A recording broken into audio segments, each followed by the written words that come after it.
like a basketball player. We have a wide stance, and we're very balanced.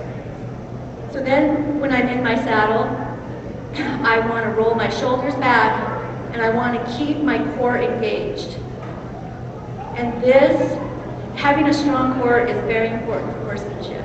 I'm not talking about a physique or to look a certain way.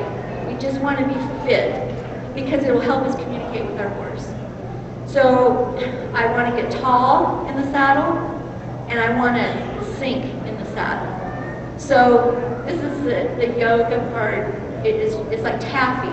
So from the center, my legs are growing long, but I'm not standing in my stirrups. As a matter of fact, I shared this earlier. When our kids were little, we took their fenders and stirrups off their saddles. I don't think my kids rode with stirrups for years. And little boys don't like it as much, but little boys especially learn to ride their stirrups. They stand up in their stirrups and they ride forward. So if you take your kids' stirrups off, they have a saddle horn, but they learn to ride the horse, not the saddle. So you sit and you grow tall and root and ride from the fore.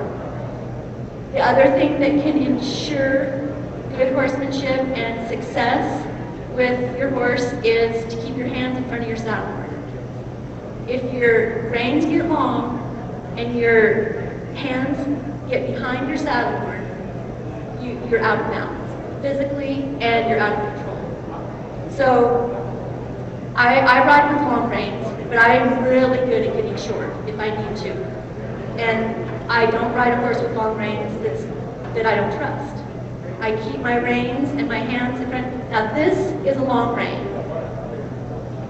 There is no pressure on this horse's mouth.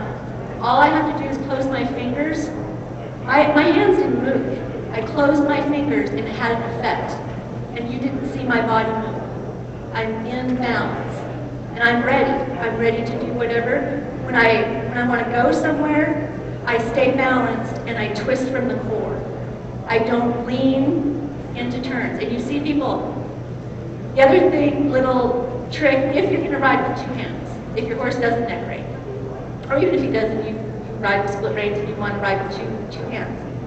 If you just make it a rule, your right hand stays on the right side of the horse's mane, the left hand stays on the left. Every time you break that rule, hello, Mr. Henson.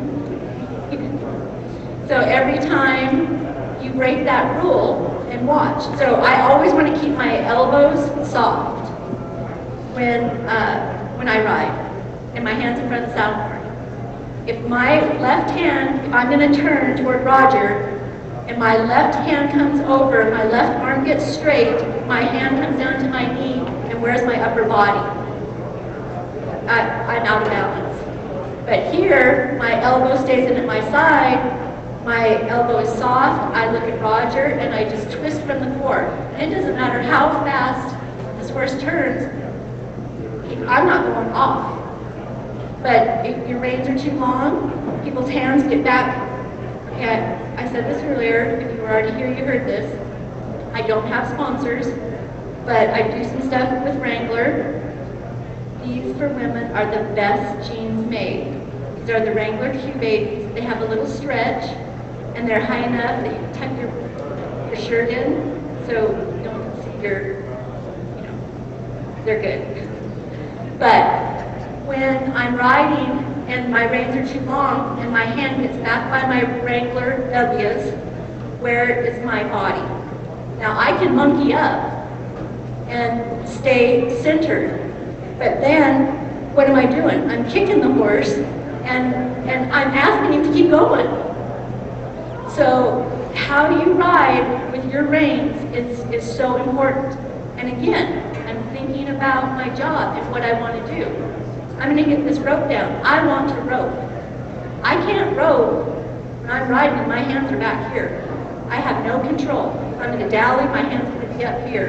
Here, I can't back my horse up to get my rope tight. So I am really, really good at, and your reins get long. They just do. Especially if you're riding with a McCarty or a split rein. Now if you have a rope and rein, you're great. They don't change. But, so So you have to get really good. Sometimes, a McCarty especially, you can reach down with your teeth and shorten your rein if you need to. But keep your hand in front of your saddle. And that will keep your shoulders square. So if your shoulders are square, if you watch his shoulders, if I look where I want to go, where are his shoulders? They mirror mine. If I'm balanced and I don't lean, his shoulders, barrel horses. My daughter runs barrels. She's never hit a barrel because she rides her horse straight. You can tell when a barrel horse is going to hit a barrel. The girl's like, oh crap, he's going fast and he's going to hit it, and what does she do? Her hand comes across the main line, her shoulder goes down, and what does the horse's shoulder do? Goes right where she doesn't want him to go. And usually then she's looking at the barrel. So the horse goes where you're looking. So I'm going to give you one more little tip and then we get my rope down. I wouldn't do this too much on a horse like this, but none of us should ever need an emergency stop. An emergency is just that, an emergency. But if we're doing our horsemanship and if we're preparing our horses and we're working on smooth transition and communication with our horse, when I say ho and I sit down or I pick up on my reins, my horse is going backwards. And he's thinking back. But a lot of people aren't consistent and they don't have that going with their horse. So if you're in a position where you need an emergency stop, the one that has been real popular is a one-rein stop. And it's just what I did when I got on him. And he moved his hindquarters away from me. So it's a forward motion. And say my little Joe's going faster than I want him to go. And I'm not going to do this too abrupt because it's slick here and I don't want to pull him down. But at a walk, I can pull this horse over doing a one-rein stop.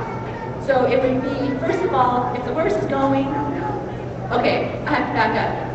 Our son Ryle, he's kind of a wild man. And he told me, he said one time, he was riding this big, warm blood horse. And he says, Mom, I just figured something out today. And I said, what's that, Ryle? He was about, I think 11 or 12. He said, there's no such thing as a runaway horse. I said, oh really, Ryle? He says, no, they're just moving with enthusiasm. So that is one thing that really made an impression with me. How we choose to even look at a situation. This goes back to our confidence thing. If we know, if we have the confidence that we can ride a horse at a walk, trot, lope, gallop, then them running off, the only thing that makes it running off is it wasn't our idea to gallop. But if we have it in our consciousness to stay, to not panic, and to say, all right, I can ride a horse when he's running. Now I just have to contain this energy. So say the main thing is we don't panic. But for those of us who in that situation find themselves in a panic, we have the tendency to, towards little Joe's moving with enthusiasm, so the one rein stop. We're taught to reach down the inside rein and pull that horse, the knee, and until he comes to a stop, and the hindquarters drift until he comes to a stop. Now, that works in a perfect world on perfect ground.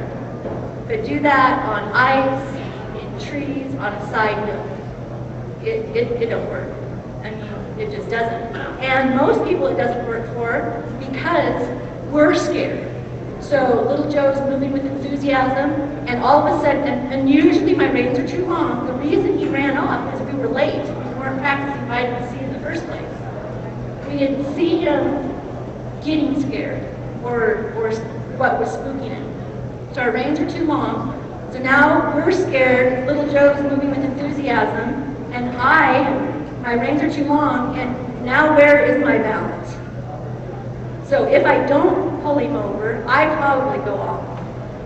And if you don't, and again, if you're not relaxed, and we're probably kicking him while we're trying to stop him anyway. So we're giving him two different cues. So in the case of an emergency, we promote the cavalry stop. And all this is, people on the racetrack have known this forever. This is how they stop horses. What is a racehorse? They're in a snaffle bit and they're taught to go into the bit.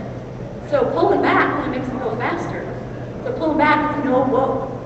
So all it is, and you think about the cavalry, and they taught many unskilled people to ride very quickly in a formation. If there was trouble, how many one-rein stops would we be doing in formation? Not many. And again, we're thinking back to the horse's spine being straight. So in the case, Little Joe's, again, moving with enthusiasm. All we really need to think about, well, two things. I say whoa. And the only reason I say whoa is not because he's going to listen to a voice command, but because I'm going to breathe. And when I say whoa, I sit deep. And you just cross your rein, basically. So you've all watched rodeo. I love saddle bronc riding. It's my very favorite event in rodeo. And you watch a saddle bronc rider, and what do they have? They have one rein, and they have a saddle. And when they come out of the chute, they lift on the rein, and they get in time with the horse's feet, and they kick, which lifting on the rein sets our butt in the saddle for one thing, but it does another thing. It slows the horse's front feet down, so they can kick higher over their head. So you notice, as soon as the whistle blows, and they drop the rein, and they gee up, and they wait for the pickup man to come, what happens? The bronc quits bucking so high, and he flattens out, and he runs. So think about that. We're going to slow our horse's front feet down. So one hand, palm goes to the sun, like a bronc rider. The other hand comes straight back to the saddle horn. And this horse can't go forward. He can't. I let go, he can go forward. And it's not pretty. And actually though, we use this to really soften our colts up. Once they start understanding to give a little bit. So what this does, if I'm on a side hill, is keeps my horse's spine straight. And if there's too much energy with any horse, and you've seen it with a one-rein stop, you might bend them down and get them stopped, and as soon as you turn them loose, they're jigging again. They take off faster. It's like a slingshot. So the cavalry stop does something mentally. And again, the horse knows when you know and he knows when you don't know. But look where I am in my saddle. I'm balanced. And when I say whoa, I don't mean please stop. I mean whoa. And I'm thinking back. And then if I turn it loose, and you can massage and you can get a jigging horse, kind of over jigging with this. You don't want to do it, overdo it. But in my opinion, that is much safer emergency stop. But again, the practice of horsemanship and what we're all trying to do, you shouldn't need it. You should be able to just pick up on the reins or get heavy in your seat, and the horse stops. So another thing, I look at people who I feel are successful horsemen, and they communicate in a way that the horse really understands it. So I think that's one thing to be very clear and consistent in what we do. A little story about softness and stopping. Kurt used to announce rodeos, and he did, oh shoot, I can't forget his name. He had a buffalo act. He was from South Dakota. What was it? Jerry Olson. Jerry Olson. Thank you, Jerry Olson. And so Kurt was announcing a lot of rodeos where he was doing demonstrations or presentations. And he'd come in on this buffalo and he'd lope in and he'd stop him. And Kurt had an intro, and there was